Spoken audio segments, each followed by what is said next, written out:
Welcome to my channel. अस्सलामुअलैकुम।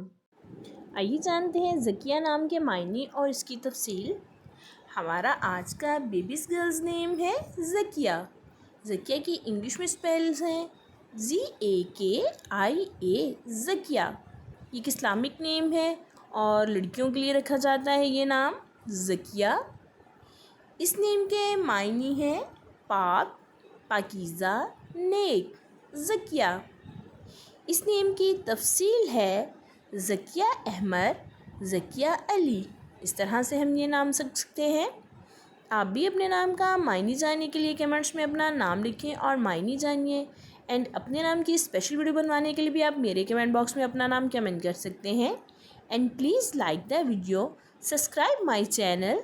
Okay dears, फिर मिलेंगे न्यू नेम न्यू वीडियो के साथ। अपना ख्याल रखिएगा, दुआओं में याद रखिएगा। अल्लाह हाफिज़।